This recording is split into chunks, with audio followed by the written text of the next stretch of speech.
biasa ya. Jadi waktu itu ada pasien ya, pasiennya STEMI kan, tapi mungkin ya itu karena menjelaskannya kan harus jelas juga. Nah mungkin ini keluarga pasiennya kan nggak paham nih apa gitu kan. Jadi memang akhirnya ditanya, pas saya tanya lagi, mana keluarganya? Soalnya kan kita mau kasih tahu mengenai kondisi, oh keluarganya lagi pergi makan sebentar dok. Waduh pergi makan dulu, cari orangnya di mana, telepon sekarang harus datang. Ya karena mungkin nggak paham kan apa itu ya STEMI gitu, makanya pentingnya bahwa kita harus kasih tahu pasiennya sejelas-jelasnya. Kalau kita ngomong STEMI, sama-sama dokter kayak dokter Resa tahu. Tapi kalau bukan dokter, nah dia nggak tahu. STEMI, oh ya paling batuk kali ya. Nah, terus dia pergi makan dulu gitu kan. Nah, Pas itu balik, dia. Udah nggak ada. Iya, nah itu dia, Seru susah. banget.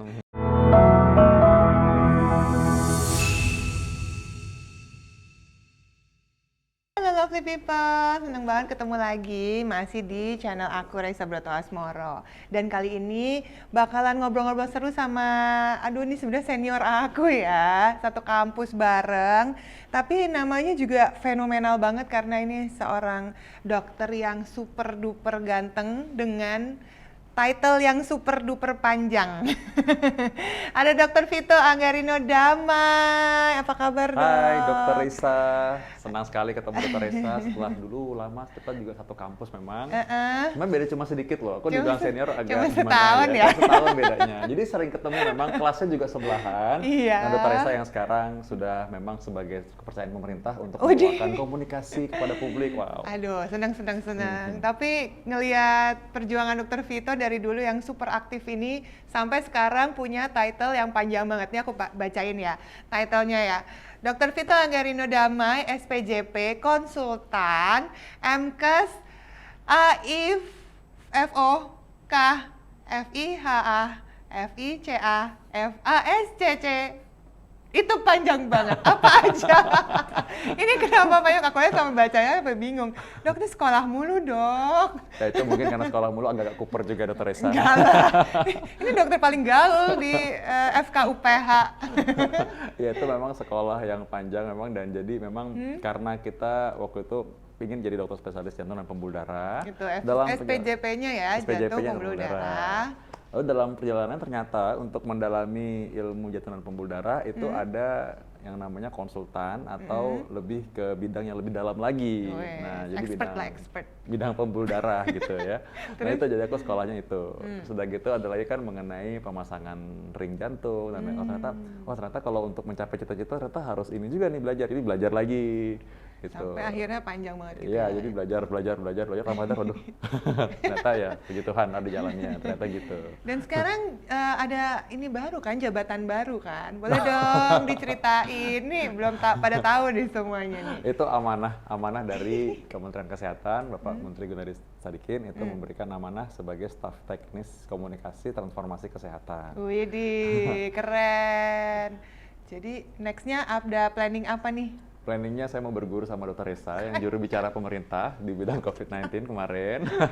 Lalu tentunya pastinya memang itu membawakan komunikasi pada publik itu nggak mudah sih. Dan aku salut sebenarnya Dokter Resa kemarin kan bisa membawakan berita yang tadinya serem banget ya, tapi jadinya tetap waspada tapi bisa diterima lah. Maksudnya nggak membuat orang takut tapi oke, waspada, aku tahu bahwa ada ini. Jadi informatif walaupun tidak harus menggurui. Nah itu kita belajar dari Dokter Resa tuh. Alhamdulillah, puji Tuhan. Makasih loh dok. Yang penting kita bisa ngobrol-ngobrol kayak gini lagi sekarang, ketemu langsung, nggak takut nih ngelawan pandemi lagi. Oke, sebelum kita ngobrol-ngobrol, ini kan banyak ilmu yang bisa kita dapat dari Dr. Vito. Tapi main games dulu yuk, mau nggak? Main games ya? Bener. Aku agak main games nih, main games apa nih? Main games, tebak-tebakan aja. Tebak-tebakan, oke. Tapi masih seputar medis. Masih seputar jantung dan pembuluh darah. Gitu. Aku jadi ingat dulu waktu lagi kuliah tuh, kan kalau kita belajar dulu ya kan suka tanya-tanya sama temen iya, ya. Bener. Jadi kalau coba ini apa gitu, ini apa nih? Oke lah. Kayak gitu ya. Oke, boleh coba. Oke, ini gamesnya adalah jawab cepat. Jadi buat lovely people yang lagi sekolah kedokteran mungkin, ini bisa ikut coba-coba jawab juga. Oke, yang pertama. Siap ya. Oh. Bahasa Latin untuk jantung? Itu COR, core. Core. Bahasa lainnya, bahasa Latinnya? Jadi core atau kardiak. Nah, core atau kardiak. Ini juga mungkin bagi orang-orang yang mungkin orang awam tapi pengen tahu, kadang-kadang kalau ngomong sama dokter kan roaming ya. Ini kadang-kadang dokter kan nggak semuanya sebagus dokter Resa nih untuk membicarakan Ini tadi muji-muji terus, lama-lama ini roboh loh kayaknya. Sebenarnya ini biar diundang lagi. Sering-sering dong ya. Jadi emang kadang-kadang gitu, kita mungkin kelepasan bicaranya, jadi bicaranya mengenai bahasa kedokteran terus. Nah kadang-kadang tuh akhirnya mungkin orang awam bingung kan, ini apa maksudnya. Nah jadi kalau kita ngomong core itu jantung, kalau kita ngomong kardiak itu jantung. Jadi kardiak itu ya cardiak tulisannya, core itu C-O-R, itu core itu ya jantung. Bahasa kedokterannya lah, bahasa medisnya. Jadi kalau ada tulisan core gitu jangan dibaca cor, nanti salah sama semen ya kan. Tapi unik loh dokter Apa Resa ya, ini? karena dalam bahasa Inggris kan jantung itu heart. Nah terus udah gitu kalau dalam bahasa Indonesia Jantung. iya jantung kan, padahal kalau orang bilang aduh kayaknya jantungku berdebar ya kan, dia tunjuk sini. Tapi kalau dia bilang sakit hati, dia di sini juga. Oh, iya. Padahal hati kan di sini. Di sini. Nah, Jadi dari heart kan harusnya hati Iya, ya, iya. tapi jadinya jantung. Iya. Berarti hati malah jadi hepar ya. Nah hepar ya, hepar atau liver. Salah nih. Jadi Bukan kalau liver. sakit hati belah dadaku yang mana? Nah, dia harus ini apa di sini. Terus kan kalau orang Inggris bilang kalau sakit hati atau putus cinta dibilang Broken broken heart. heart. Nah, jadi jantungnya patah gitu. Kalau di sini hepar ya dong. Hepar, nah, livernya ya patah ya. Terus livernya. kalau makan juga namanya ati sama ampla. Nah, Gimana? ya kan nyampur kan jadi Iya. bahasanya. Nah itu dia. Kadang-kadang kalau ngomong jadi kecampur-campur jadinya. Ini yang pertama kali translate nih gimana nih? Oke. Yang kedua, Sampai kedua. serangan jantung. Oh, ACS.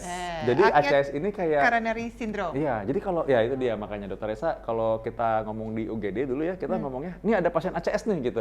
ACS itu singkatannya itu acute coronary syndrome tadi Dokter Resa udah sebutin. Nah, kalau orang awam kan nggak tahu, taunya serangan jantung aja. Padahal kita ngomong ACS itu maksudnya itu. Oke.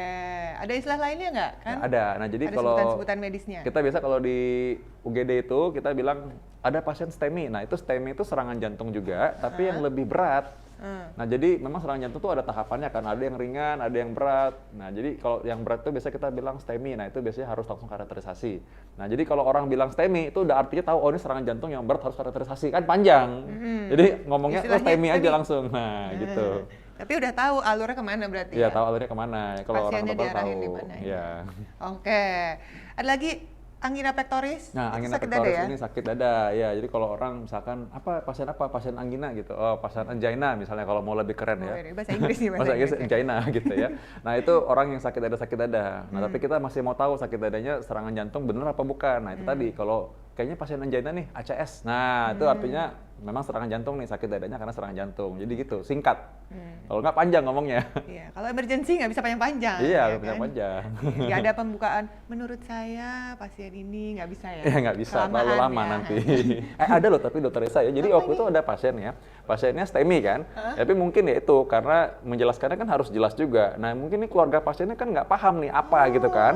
Jadi memang akhirnya ditanya, pas saya tanya lagi, mana keluarganya? Soalnya kan kita mau kasih tahu mengenai kondisi. Oh keluarganya lagi pergi makan sebentar dok. Waduh pergi makan dulu, cari orangnya di mana? Telepon sekarang harus datang. Ya karena mungkin nggak paham kan apa itu ya STEMI gitu. Makanya pentingnya bahwa kita harus kasih tahu pasiennya sejelas-jelasnya. Kalau kita ngomong STEMI, sama-sama dokter kayak Dokter Resa tahu. Tapi kalau bukan dokter, nah dia nggak tahu STEMI. Oh ya paling batuk kali ya. Nah, terus dia pergi makan dulu gitu kan. Ditinggal, Nah pas itu balik, dia. udah nggak ada. Iya, nah itu dia Serem susah. banget. Oke, yang ketiga, USG jantung. Jantung ini eko. Nah, Ekokardiografi. ekokardiografi ya, itu panjangnya Dokter Resa. Eko. Tapi kalau dalam bahasa pergaulan kita bilangnya eko gitu ya. Nah, karena eko itu ceritanya sebenarnya USG juga sih, karena pakai gelombang suara kita bisa melihat katup jantung, dinding jantung, pompa jantung seperti apa. Kalau kita bilangnya USG, nanti ketukar sama USG yang lain. Iya bener. Nanti USG. orang mikir USG itu kan loh, kan nggak hamil. Iya, nah itu dia, nanti tuh. Kan saya nggak hamil, kenapa harus di USG? Nah, padahal Banyak nih USG macam-macam Banyak ya. macam-macam. Bisa di mana-mana yang di Iya. jantung namanya eko. ekokardiografi. Oke. Ya yang keempat gampang nih. Ini bikin pertanyaan gimana nih? Siapa tahu Darah ada yang nggak tinggi. tahu loh. Nah, darah tinggi.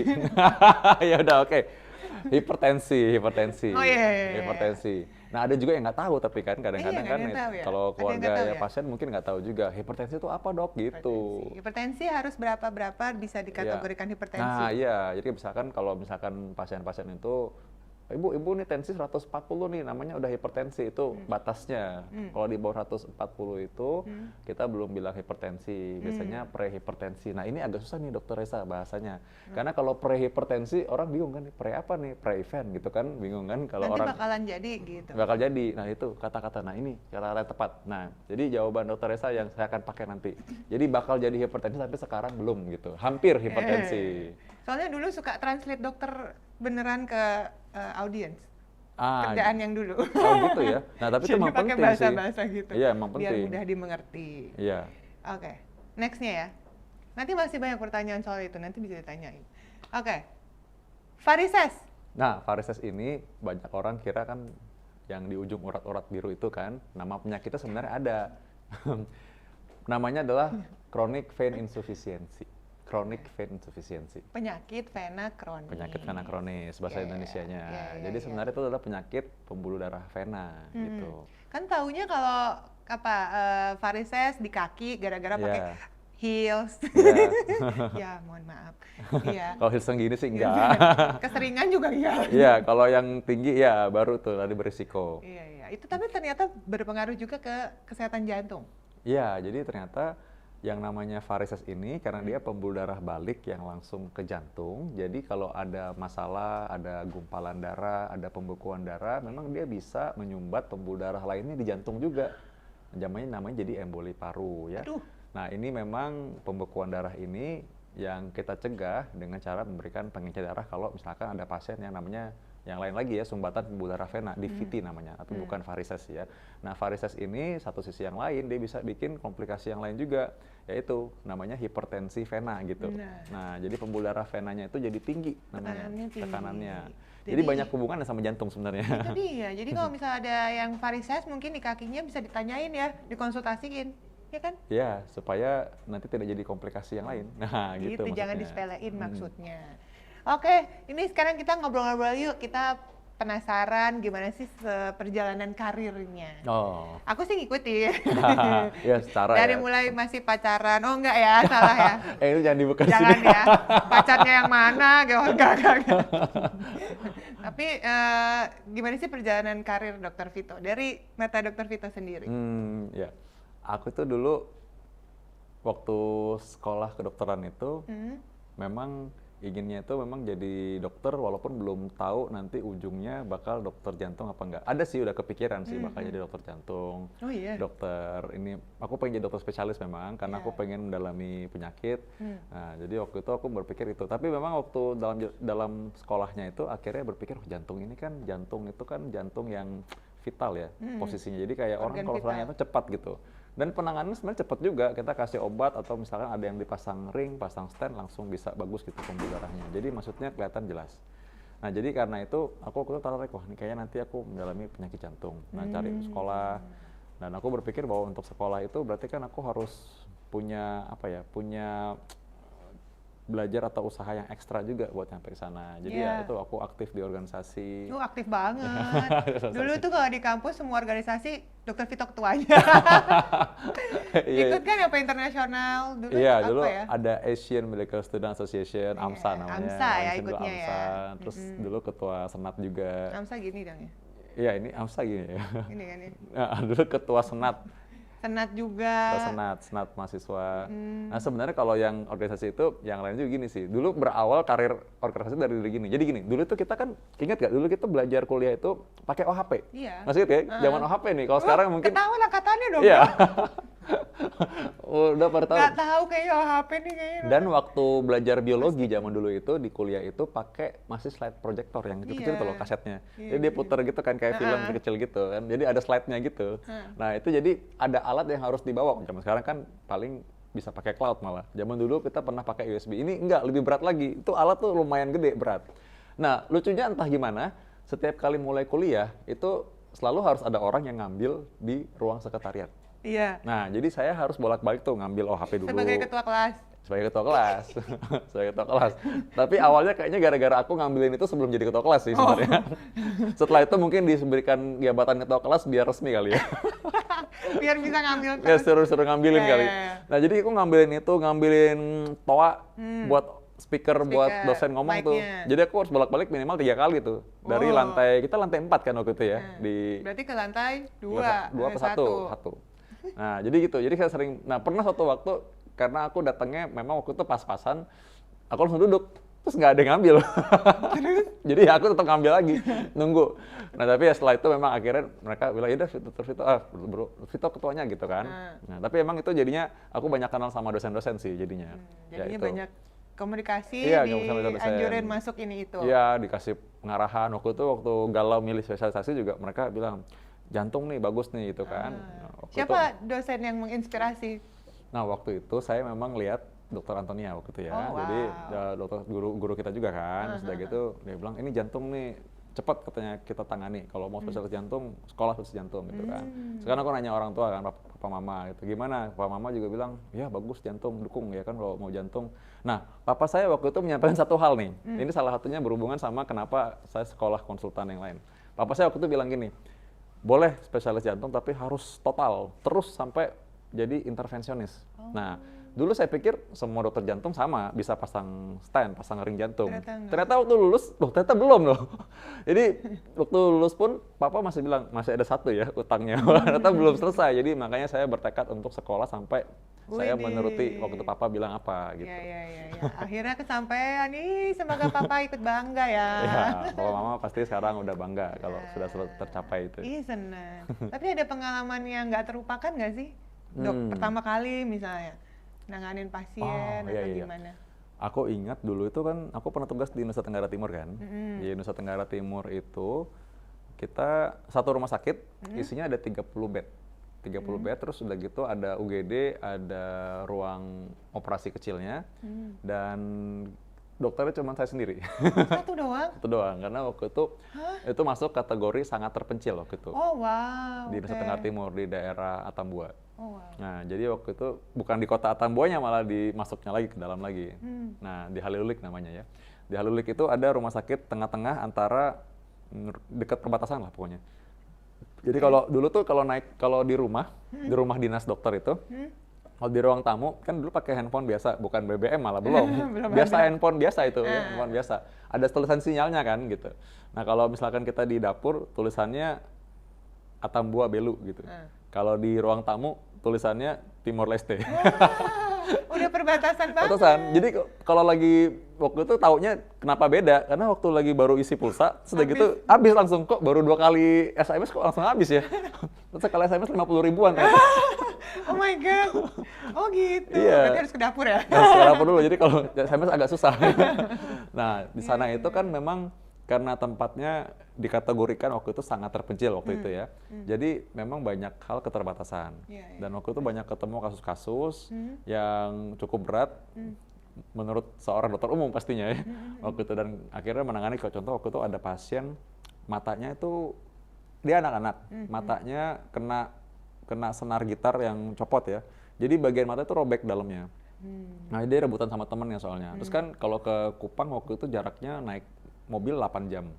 Jadi memang harus dilaksanakan di situ akhirnya. Iya, tindakannya. Ya, waktu itu akhirnya karena saya juga waktu itu tentu saja bukan seorang spesialis mata. Nah, karena punya handphone dan kita dekat dengan guru-guru kita, saya telepon Dokter Endang, spesialis mata. Nah, tahu kan pasti kan? Favorit ya. Nah, itu kan beliau kan baik banget tuh ya. Nah, jadi akhirnya dengan tuntunan telepon waktu itu ya kita melakukan operasi untuk anak itu. Nah, itu dia mengarahkan, dasarnya udah ada, saya tanya ini jarumnya apa? Jarumnya pakai jarum nomor sekian gitu. Bang, pakai apa sekarang? Oh, pakai benangnya yang ini gitu. Terus lihat posisi matanya di mana, kan dulu kan belum zaman video call, jadi nggak bisa. Oh iya. Jadi ya kita dengan bahasa kedokteran aja. Ini ada di mana? Jaraknya dari epicanthus medial di mana? Epicanthus lateralnya di mana? Kena kornea apa enggak gitu. Masih kelihatan nggak pupilnya? Masih gitu kan. Refleks cahaya gimana? Positif, masih. Ada kemerahan? Ya ada gitu kan. Ya udah kasih ini. Pakai apa? Jangan pakai salep, pakainya ini. Oke, apa jadinya namanya? Jadi semua dengan itu. Jadi saya lakukan aja. Dan ya itu anaknya sih baik-baik aja. Saking baik-baiknya, yang aku ingat uniknya ya, saking baik-baiknya itu anak besoknya tuh tiba-tiba dia udah main-main basket di luar. Dalam keadaan matanya masih diperban. Ya. Saking baik-baik aja. Udah seminggu kemudian kontrol ternyata baik-baik aja. Jadi ya sudah tertangani dengan baik dengan bantuan telepon aja waktu itu Dokter Endang waktu itu. Wow, keren. Wih. Jadi memang kerasa ya waktu itu ya. Akhirnya wah jadi dokter berguna banget ya. Iya, gitu ya. bener sih. Itu kan dibilang berkah, amanah, tugas lah dari Tuhan ya. Kalau kita diberikan tugas ya sebagai dokter gitu. Untuk membantu memperpanjang tangan Tuhan gitu ya, sebagai Iya, perpanjangan betul. tangan Penyataan Tuhan. Tuhan. Kita sebenarnya kan mungkin Tuhan menyembuhkan langsung bisa, tapi Iya. kita kan dilibatkan untuk ikut gitu kan, berarti kan privilege ya sebenarnya kan. Iya, iya, iya, iya. Ih, keren. Tapi kalau misalnya ngomongin soal spesialisasi jantung, ini pasti salah satu faktornya juga yang memicu kenapa pengen jadi dokter spesialis jantung adalah karena ini adalah penyakit yang paling mematikan di dunia. Kalau berdasarkan apa ya data-data baru-baru ini, mungkin sejak dari 2013, 2019 kayaknya masih terus deh top 3. Iya. Ya kan, penyakit jantung, gagal jantung, serangan jantung itulah ya. Sama pokoknya balap-balapan tuh sama stroke. Iya, iya. Bahkan kalau berdasarkan data WHO, 85% kematian di dunia itu karena stroke dan serangan jantung. Nah, jadi kalau dibilang seperti itu, nah kenapa sih kok masih banyak banget gitu? Kenapa sampai disebut penyakit paling mematikan di dunia? Apakah penanganannya atau memang orangnya banyak banget kenanya? Ya, orangnya banyak banget yang kena penyakit jantung. Cukup ironis sebenarnya karena sebagian besar penyakit jantung bisa dicegah. Ini kita ngomong dalam konteks penyakit jantung koroner misalnya Iya, ya, iya. atau penyakit jantung hipertensi ya, bukan penyakit jantung bawaan. Ya. Kalau penyakit jantung bawaan ya benar Dr. Risa tadi itu memang terkait penanganan juga dan deteksinya. Karena jantung bawaan kan bukan karena pola hidup. Benar. Ya, jantung Ya, bawaan dari lahir emang sudah lahir begitu udah kan, ada. ya. Tapi sebenarnya dengan penanganan yang tepat, diagnosis yang tepat itu angkanya bisa lebih dikurangi lagi. Nah, kalau kita ngomong mengenai penyakit jantung koroner, penyempitan itu yang paling banyak justru sebenarnya malah paling bisa dicegah sebenarnya. Karena udah jelas kan sebenarnya penyebabnya apa. Darah Oke. tinggi tadi ya hipertensi ya. Kolesterolnya tinggi, orang merokok yang nggak berhenti-berhenti tuh merokoknya. Lalu kayaknya ada orang tersinggung tapi nggak apa-apa biarin ya. Gak apa-apa, itu kan memang fakta. Udah jelas-jelas ditulis juga di memang benar kemasannya. ya, itu dia.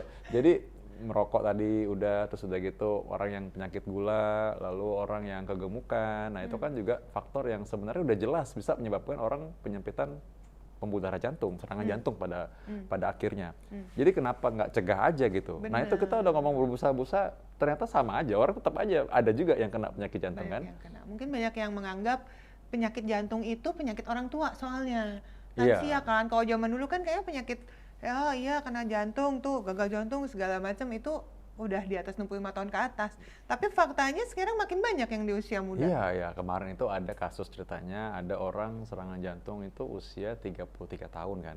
Ini pasien saya sendiri sih. Lebih muda dari kita. Iya, makanya itu dia. Terus udah gitu berturut-turut kemudian 36, 37, 38. Ya maksudnya memang sudah tidak terlalu jarang sih. Jadi sebagai dokter pun tidak terlalu kaget sebenarnya untuk menemukan pasien-pasien usia 30-an ada yang serangan jantung saat ini ya. Dan mungkin ini juga terjadi di negara lain. Contoh nih, kemarin ini saya baru ketemu dengan dokter jantung di Jepang. Dia itu di Tokyo kan, tinggalnya. Lalu aku tanya kan, gimana di sana masih banyak yang muda-muda juga nggak? Kan soalnya kita pikir nih, kalau di Indonesia itu kalau namanya makanan sehat tuh makanan Jepang gitu Iya loh. sih, bener sih. Iya kan? Iya bener kan? sih. Kalau kita udah pikir makan Jepang tuh pasti sehat. Nah, ternyata dia bilang sekarang juga makin banyak. Karena orang Jepang sendiri yang muda-muda tidak selalu makan makanan tradisional Jepang. Yang seperti Iya. yang sebelumnya. Dia mungkin lebih sering makan yang makanan lucu-lucu yang ada di Instagram itu. Makanan viral ya. Iya kan, yang fluffy-fluffy, ya kan gitu kan, Manis-manis, yang warnanya gitu kan. minyak-minyak tinggi gitu Iya, ya. jadi mereka juga ternyata sudah mulai beralih juga. Jadi yang dikatakan penyakitnya orang Jepang itu katanya kan Jepang itu kan penyakitnya jantung dikit, haturnya ya. Jadi aku bilang, kalau gitu kamu dapat kasus dari mana? Kok bisa jago? Aku bilang gitu. Aku ngomong gitu bercanda sama dia. Terus dia bilang, ya sebenarnya makin banyak sekarang penyakit jantung di Jepang juga. Ya karena orang-orang mudanya sudah tidak makan lagi makanan tradisional Jepang. Mungkin sama kayak kita. Sebenarnya kalau aku sendiri ya, Kuliner. ya kuliner ya, kita menurutku kalau kuliner yang namanya makan Indonesia juga banyak yang sehat-sehat sebenarnya. Coba misalkan main di Jawa Barat kan, mereka bisa makan langsung tuh dari pohonnya. Iya kan? Langsung makan sayuran. Orang saya tuh pernah lihat ada di suatu pasar basah di daerah Cimahi di Jawa Barat. Sambil nawar sayur-sayuran sambil dimakan sama dia. Jadi ini berapa Kang? Sambil dimakan itu semua. Jadi itu even maksudnya nggak direbus, nggak diapain kan. Jadi maksudnya sebenarnya itu kan sehat juga kan. Benar. Dan mereka doyan makan ikan juga sebenarnya. Jadi ya mungkin kita aja yang milih kali ya gitu. Kadang-kadang tergantung dari kitanya sebenarnya. Karena kalau dilihat dari makanannya kan kita yang decide sebenarnya kita mau masukin apa ke dalam tubuh kan ya. Iya, Kalau betul. kebanyakan orang tuh pola makannya tuh kebiasaannya bukan ngelihat ini makanan sehat atau enggak, ini makanan lagi ada promo atau enggak, Oh, iya, ya benar, kan? iya, iya, iya. Jadi takutnya, wah ini ada cashback nih gitu kan. Itu mulu yang dipikirin. Padahal belum tentu itu punya manfaat baik untuk kesehatan kita, untuk kesehatan jantung, bener kan? Iya, iya. Nah, aku sih sebenarnya aku memang ngerti lah, makanan enak tuh banyak. Dan maksudnya sebenarnya sih kita bukan sama sekali tidak Nggak boleh boleh, mencicipi, enggak juga. Kayak aku mau buka rahasia. Wih. Kayaknya ini baru kali ini aku buka rahasia di sini ya. Wah, coba. Soalnya kan orang suka liatin. Kemarin tuh ada teman-teman atau dokter-dokter yang senior gitu kan nanya, saya pengen perhatiin Dr. Vito makan apa sih gitu kan. Nah gitu kan, soalnya katanya lihat di Instagram Dr. Vito makannya suka ini, saya pengen buktikan bener nggak gitu. Saya bilang, oh iya ini makan apa adanya kok, memang begini makannya kan. Emang gitu dari dulu tapi. Begini makannya. Tapi apakah saya nggak pernah nyoba misalnya namanya martabak? Pernah. Kayak beberapa hari lalu saya sama istri, sama Stella, ya, adik kelasnya Dr. Reza. Jadi kita pesen martabak karena emang pingin coba. Nah akhirnya kita pesan tuh martabak yang tipis kering gitu kan. Terus udah gitu kita pesen satu, kita ambil dua slice yang kecil itu, itu kita makan. Sisanya kita langsung kasih kepada orang-orang di rumah. Habisin. Supaya kita nggak sempat makan lagi, nggak sempat beli lagi. Jadi cukup segitu aja. Ya, tergantung porsi. Iya, porsinya tahu juga kan, maksudnya Ya, porsi seberapa. takarannya. Ya. Jadi emang kadang-kadang kita tuh craving aja sih, pengen aja, terus begitu udah ngicipin, enak ya, saking enaknya nggak bisa Keterusan. nahan diri. Itu ya sebenarnya. Iya. Padahal boleh-boleh aja, kalau emang kita cuma pengen makanan enak, ya itu kan enaknya di mulut ya. Iya. Ya itu aja kita taste, habis itu kita bisa lebih memilih Iya. makanan lain yang lebih sehat. Jangan kenyang dengan Sarannya? itu. Nah, jangan kenyang itu ya. Jangan tipsnya kenyang. Dr. Vito Ya, gitu tuh. tipsnya. Jangan kenyang dengan makanan itu. Oh. Jadi kalau memang kita pengen makan satu, kadang-kadang kita nggak bisa menghindar karena kebaikan orang, mungkin tuan rumah, ayo nih cobain kan. Iya. Masa kita kan kayaknya kaku Menolak, banget kalau nggak nyoba sama nggak sekali. bisa. Oke, kita bisa coba kok, nggak apa-apa ya. Kalau aku bawa istri enak, tinggal bagi dua kasih istri. Nah kalau misalkan sendiri ya nggak apa, aku ambil satu, aku tunjukin ke mereka, aku makan ya, ini enak banget loh gitu kan. Jadi kan mereka juga udah merasa dihargai, kok makan satu, oke kok. Abis ini kan olahraga. Iya, Besok iya, juga olahraga, abis kok itu kalorinya sebenarnya ya. Tapi jangan makan buruk banyak banget semuanya kan. Jadi lihat-lihat gitu. Balik lagi ke porsi tadi. Iya, porsi tadi, benar. Oke.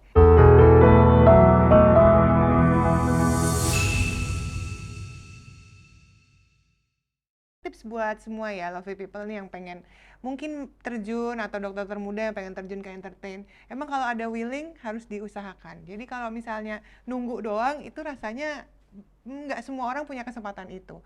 Jadi kalau misalnya pengen ada casting jangan males dateng, dicoba aja. Kalau misalnya dianggap kurang belajar lagi. Susah ngomong depan kamera, belajar dulu gitu ya. Karena semua tuh pasti butuh effort dari kita. Bener dong ya? Ah, benar. Tepuk tangan dulu boleh tepuk tangan. Wey.